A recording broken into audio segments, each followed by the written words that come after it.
বিশ্বজুড়ে অর্থনৈতিক উন্নয়ন ত্বরান্বিত করতে বড় অবদান রাখছে ব্লু ইকোনমি বা সমুদ্র অর্থনীতি। পরিসংখ্যান বলছে, পর্যটন, যোগাযোগ, তেল, গ্যাস সহ মাছ আহরণ করে সমুদ্র উপকূলের দেশগুলো প্রতি বছর আয় করছে প্রায় $600 বিলিয়ন।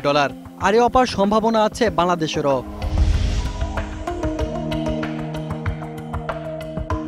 বিশেষজ্ঞদের অভিমত, সীমানা বিরোধ নিষ্পত্তির ৩ বছর পরও সম্পদ উত্তোলনের উদ্যোগে প্রস্তুত নয় দেশীয় প্রতিষ্ঠানগুলো।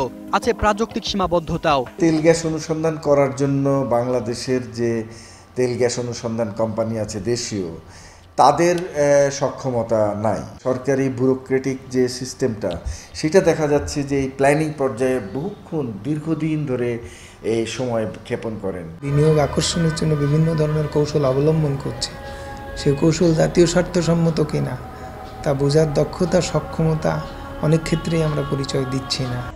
আর তাই সম্পদ উত্তোলন ও আহরণের জন্য নির্ভর করতে হচ্ছে বিদেশি কোম্পানির উপর। তবে এক্ষেত্রে সজাগ থাকার পরামর্শ বিশেষজ্ঞদের। একমাত্র তখনই বিদেশি কোম্পানির কাজ দেওয়া জাস্টিফাইড, যখন এমন একটা প্রযুক্তি তারা আনবে যেটা আমরা আনতেও পারবো না অথবা আমরা জানিও না। বিদেশি কোম্পানিরা করে কি, চুক্তির আন্ডারে যখন কাজ করে তারা দেখায় যে আমার $100 মিলিয়ন, মনে করেন উদাহরণস্বরূপ বলছি, আমার খরচ হয়েছে, যেখানে আপনার খরচ হয়েছে হয়তো বা $60 মিলিয়ন।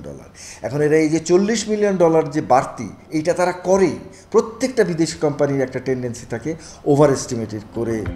একই সঙ্গে কারিগরি দক্ষতা সৃষ্টি ও জনবল বাড়ানোর উপর জোর দেন তারা।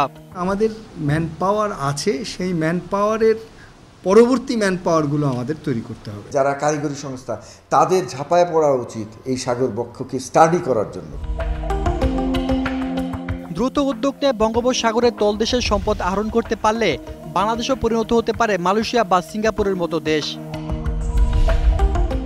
সেলিম মালিক, 21 টেলিভিশন, ঢাকা।